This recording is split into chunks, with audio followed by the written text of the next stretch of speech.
You know, we're pretty busy lately, and I didn't do an out-of-context summary, so I think we should just pull it out of our butts right now. So, Okay. in this episode, Carlo takes one to the butt. Dang it, you stole my... I was going to do something about the butt. When you're about to serve your mom for dinner. That's the one you pointed out. What's for dinner? My mother. Insert audio. What's on the menu today? My mother. Thank you for coming back from our replay reviews. My name is Leah. And my name is Kathy. We are two friends who are here to replay, review, and analyze your favorite video games.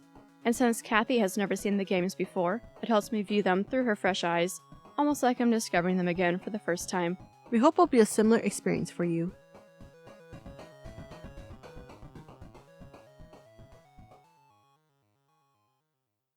Well, after that, are you ready to jump into scene 1? Let's do it. Alright, so this is when Tommy meets with Salieri, who reveals that there is a mole, which we kind of suspected in the last episode after the whole Canadian whiskey issue. And it sounds like Frank might be the mole because he's gone, and so are the account books. They briefly mentioned that I thought that Frank would betray them, or not that betraying Salieri, but talk with the feds or somehow help Tommy to help with the feds.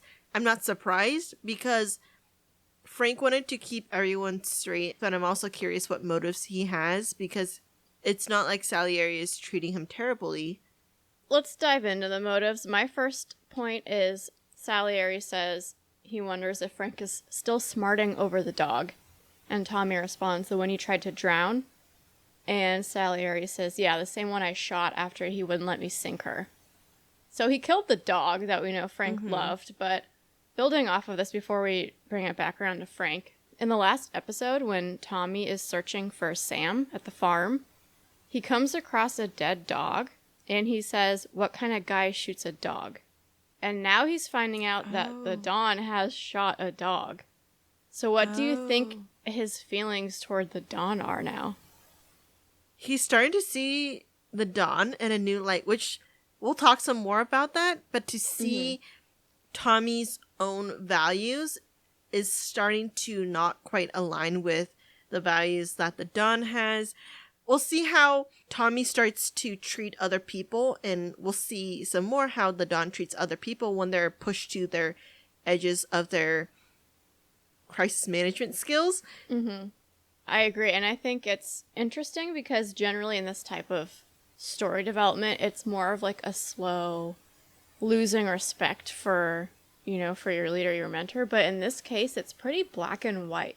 He just said, what kind of person shoots a dog, and then learns this. Like, he can't deny that. He can't pretend like he didn't know that.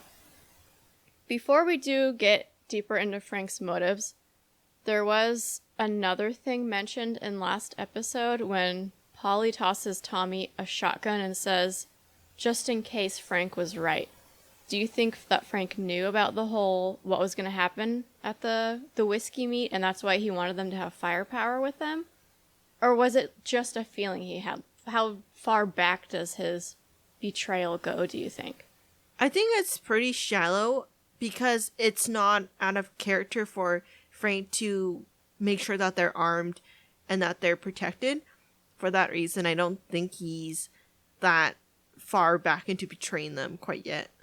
I would agree. And I think we need to go through the rest of the Frank story in this before we really get to the deeper conversations. So Salieri sends Tommy to track down Frank in the books, and it's pretty clear, like, he wants Frank dead, right?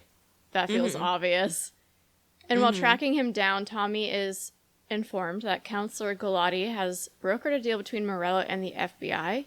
So this informant also told Frank about this, and Frank never told anyone. So there is a little bit of history, but it also sounds like this was a recent thing. And then Tommy does find Frank and tails him to the airport where he finally confronts him. And he tells Tommy that Morello finally came for me and gave him a choice. The Don's account books for our lives and tickets out of this town. That seems like an easy choice, right? Like, you can't really blame him. It's either, like, I'm dead, my family's dead, or we're not.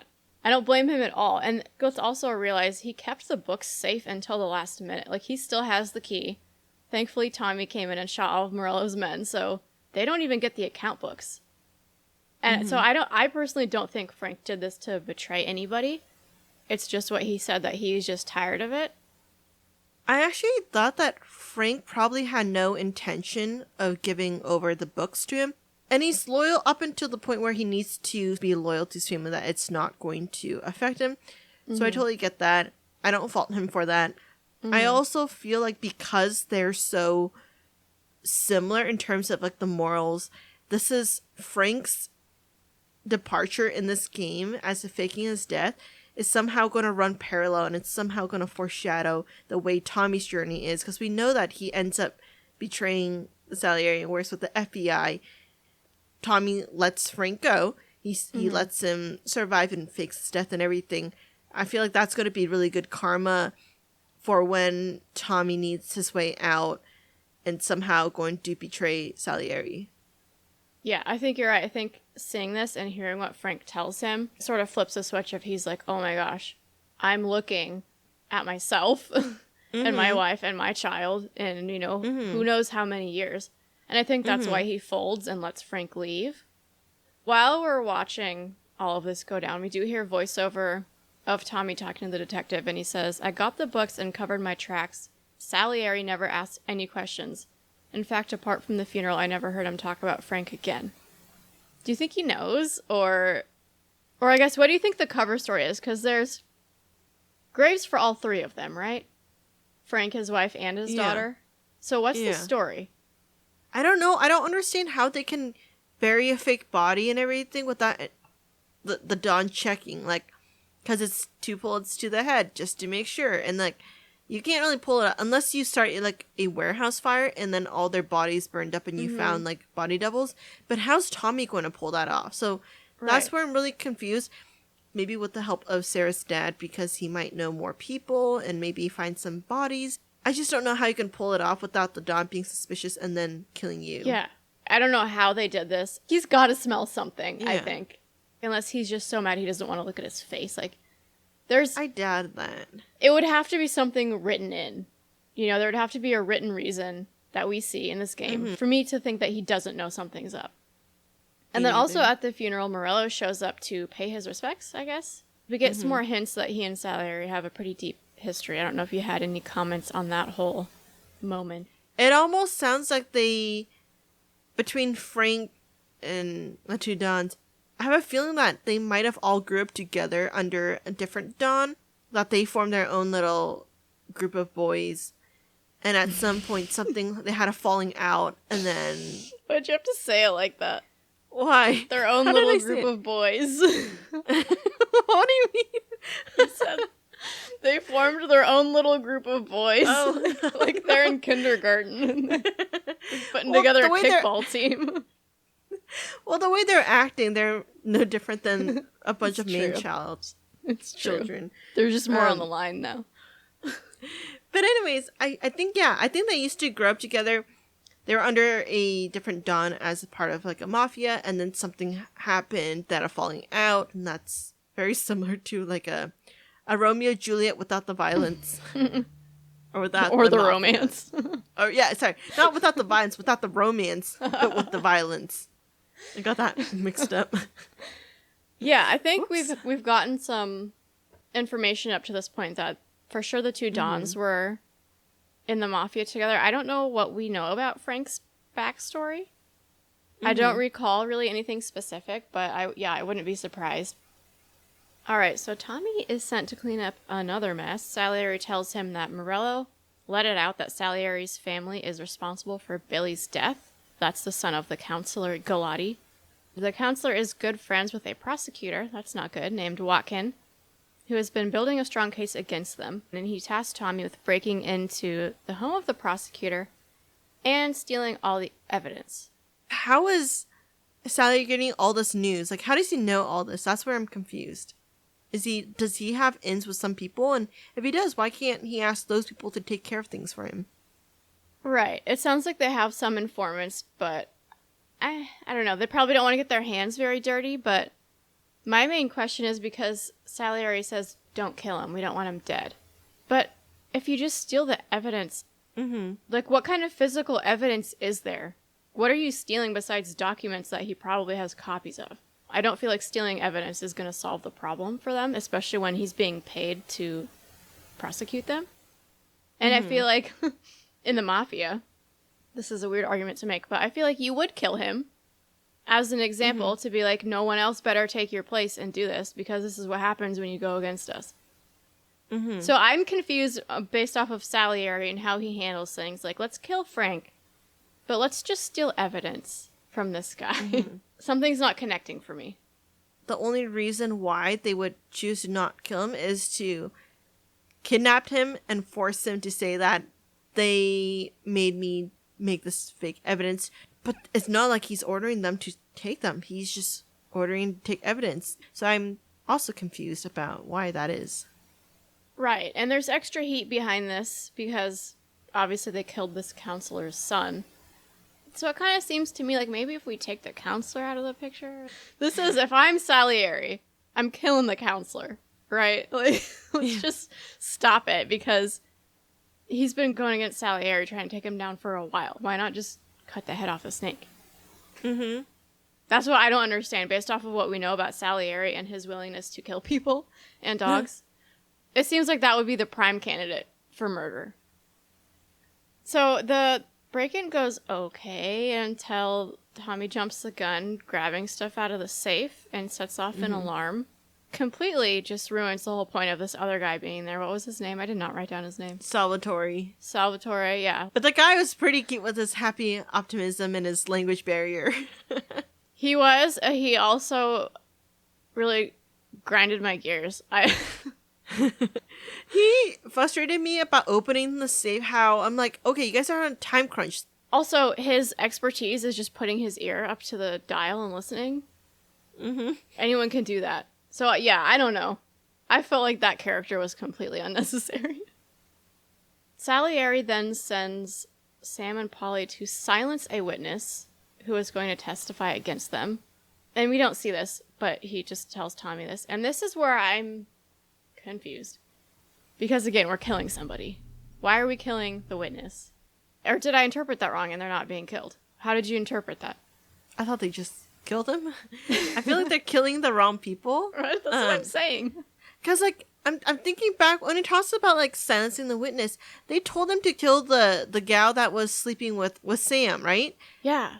And so, if that's how casual you are with handing out people's death warrants or whatever, then I don't understand the evidence part. Why wouldn't you just kill more people?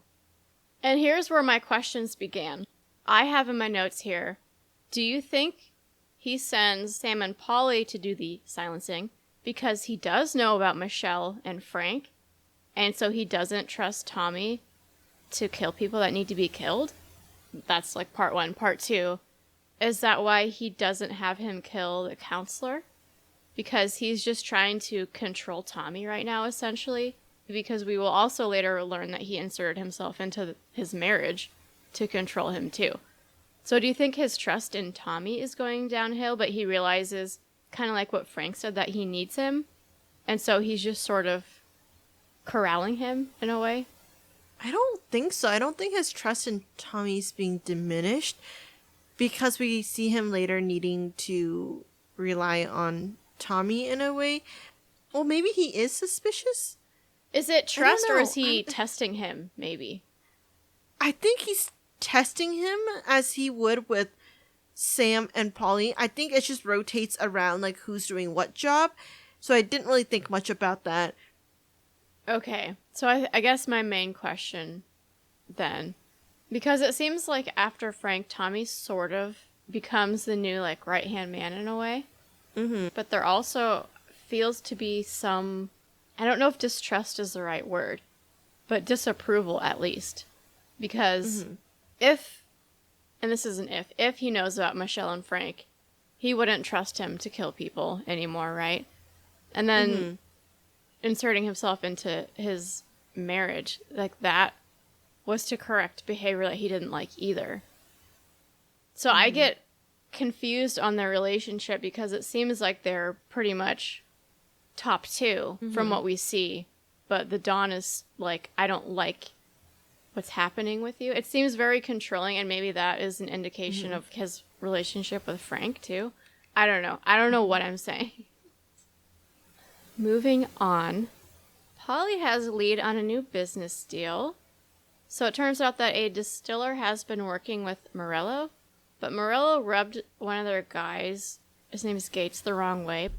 Polly and Gates worked out a deal where they will switch to Salieri, but it needs to look like a robbery, essentially, so that Morello doesn't figure out that he's being ditched.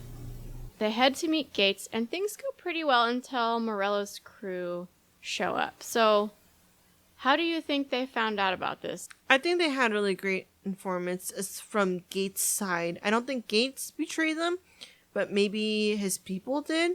Or maybe Morello just has people watching Gates. When we're having that little team huddle between Polly just sharing his ideas, Sam's calling him out about him being in a whorehouse, and then Polly's like, it's gentleman's lounge. They have a bar and everything. It's mattresses on the floor. Makes me wish that Tommy had taken him to the Blue Tropics after that race, because now I need to know, what is it? Is it a closet? Or is it an actual club? So obviously there's some trouble, there's a shootout, but the boys are able to eventually get the alcohol back to the warehouse, and the partnership is a go. And what else is there to say besides, like, this is fueling the war, right, between Salieri and Morello? Alright, anything else, or last and final scene? Let's do our last and final scene. So we're back to the detective. The family bounced back after the end of Prohibition, which Tommy kind of mentions completely just made the last deal not matter. Because who cares about alcohol if it's legal? He says that they were doing everything, even legal stuff, except for peddling dope. Tommy also mentions that at this point he's married and they have a daughter. Anything so far? Should I keep going? Keep going. So we were a little bit confused in this scene, in this conversation, because they talk really fast about things that we don't know about. From what I've gathered, it sounds like Salieri was working on getting judges in his pocket. So it looks like we are trying to put a permanent band-aid on this counselor-prosecutor situation. And the detective makes Tommy realize that Morello must have found out about this, and I think that's the piece that we were missing. Because he says, in 35, he hit us with both barrels. So I think we're seeing this feud heat up because Morello is realizing, oh no, the amount of people I have in my pocket is, by comparison, starting to dwindle compared to Salieri's. I think that is going to blend into something else, that we're missing half of the conversation, or because it's just a conversation so far out in the future that the events haven't happened yet, that we don't really know what's going on, so maybe we'll get some more idea later. But for now, it's just question marks over here. Okay, so now we're going to lunch. Salieri and Tommy go to an Italian restaurant, big surprise. During which Tommy is surprised to find out that Salieri told Sarah to threaten to leave him if he did not stop drinking. And this is where if I were Tommy, would have big issues. We'd have big problems at this point. This is another red flag. So far, just kind of tallying up the red flags, we have Tommy seeing Salieri kill the dog.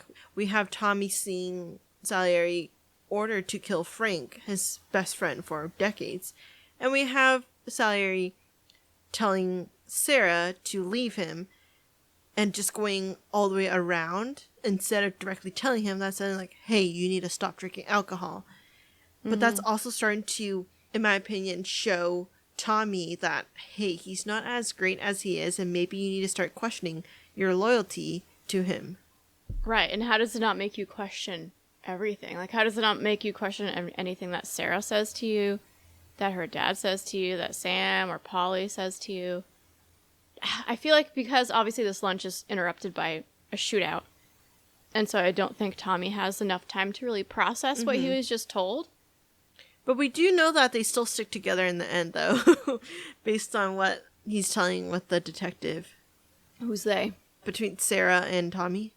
Yeah. Yeah, no, I'm not arguing that. Oh. Or questioning that. I'm questioning how does he know what she's telling him is her speaking or Salieri speaking? And same goes for anyone that he interacts with. He doesn't. Exactly. That's why he leaves. Yeah. Or he wants to leave. I feel like a line was for sure crossed here. Mm-hmm. Anyway, moving on to the shootout. Obviously, it's Morello. They shoot everyone. But look, okay, you kept saying poor Pepe, and yeah, I agree. But what about the bartender? Oh, yeah. I mean, we very clearly heard Tommy say, get down. I don't know what part of get down you don't understand.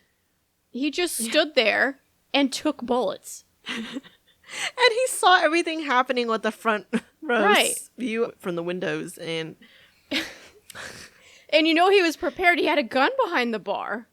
I just couldn't. In my opinion, he might have deserved those bullets a little bit because he didn't try very hard to get out of the way. Moving on, the two of them are able to make it out of the restaurant. It appears they may be the lone survivors, but Salieri realizes that his driver Carlo set him up, and his quote is, "Son of a bitch knew where I was going today, and he calls in sick," which I didn't know you could do that in the Mafia. So they do pay Carlo a visit. There's a lot to discuss here.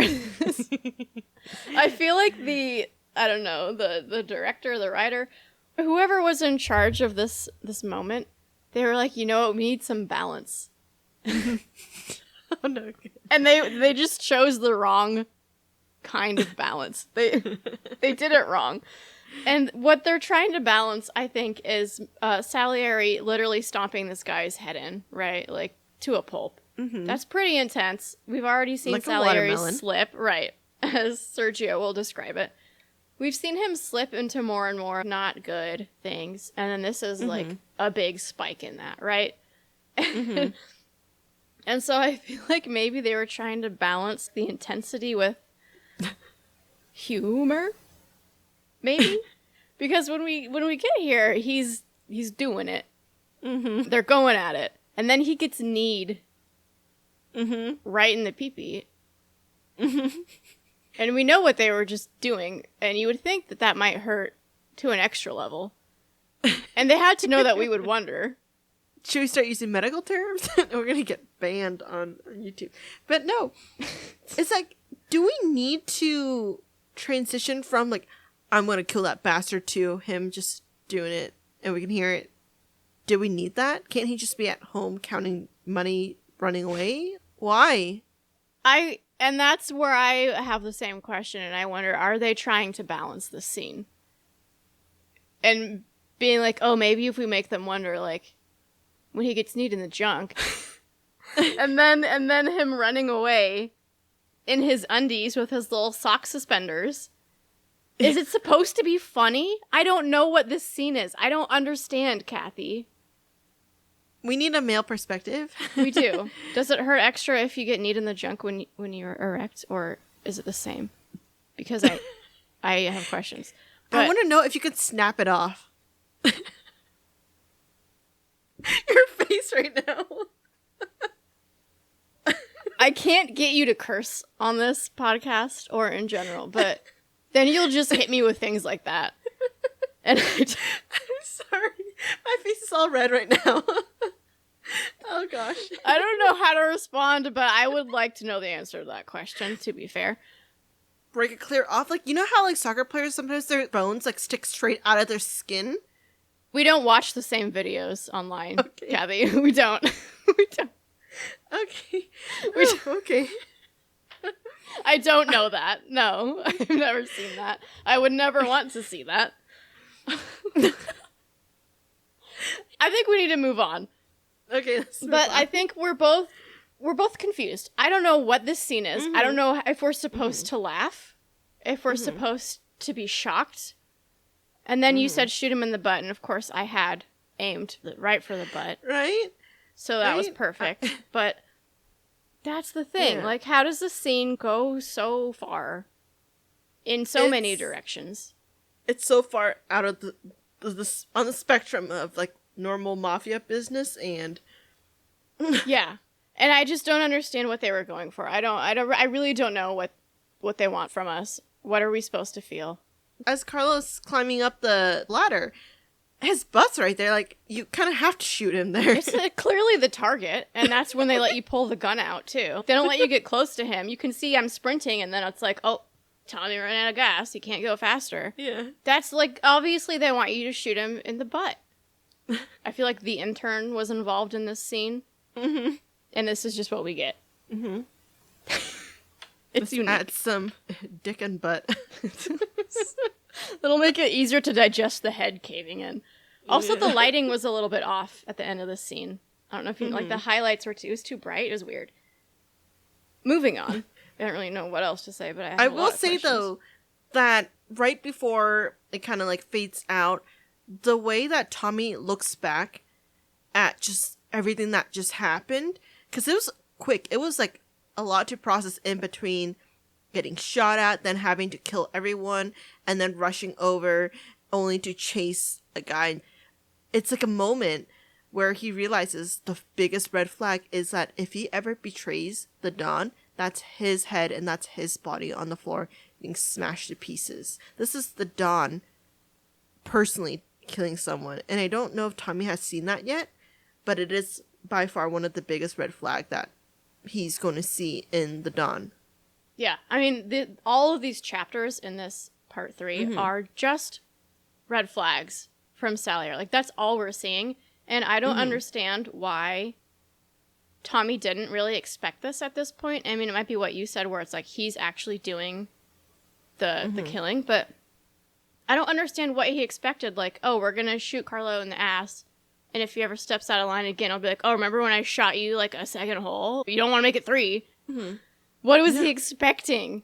I don't understand Tommy because, like I said at the top of the episode, he basically drew a line of killing a dog makes you a horrible person. Like, you drew that line and then you had someone step over it. And you're still refusing to acknowledge that this person is terrifying? Anything else surrounding Carlo? No, I think he really summed it up. Maybe a little bit too much. Yeah. Anyway, we then move to Morello, which is not a perspective that we've had so far, and we meet his younger brother Sergio. And I feel like there might be two mothers involved because they do not look anything alike at all. Might just be a brother from another mother. I'm thinking so. Anyway, that's not important, but he informs Morello that Salieri is still alive, and like you said, that Carlo's head is a caved-in watermelon. And this is when we get confirmation that they did, the two of them, Morello and Salieri, kill Papone, their old Don. And Morello says, We've been at war since we killed Papone. It's just out in the open now. I want to know more. It sounds like maybe they planned this together to, like, take over the Mafia, and then maybe both of them thought that they would be the one in charge, and they just didn't plan it out all the way. Like, what do you think this backstory is? I think that, and I don't know if there's a saying in English, but there's a saying in Chinese about if it's not money or like power, it's a woman. And I think that they're probably fighting over the same chick, and they're like, look, I am more powerful. I have my own mafia. You should date me or you should marry me. So that's what I'm thinking. If it's not for power and wealth, it's for a woman. Okay. I like the angle. It's very Kiryunishiki. What do you think of Sergio? I mean, not much. I didn't really think about him much. I'm like, oh, cool. Okay. I get a weird vibe from him because, well, during this conversation, Morello's obviously kind of pissed off. And then this guy he's torturing is crying too much because he's in pain. And he gets so mad that he just shoots him to death. And so, number one, we see back-to-back scenes of both Salieri and Morello murdering. So maybe they're not so different. But number two, we see Sergio sort of reacting to Morello like this is normal, right? Like, he knows how to handle this situation and handle Morello. And that's interesting to me. I feel like Sergio is the smart one, if that makes sense. Like, he's the one with the level head. He's a Frank. Yeah, he's like Frank, but younger, and with a more bonded relationship. Like, can you kill your brother in the Mafia? You know what I mean? Because the family seems important, from what I know. I almost feel like Sergio's waiting for Morello to fail.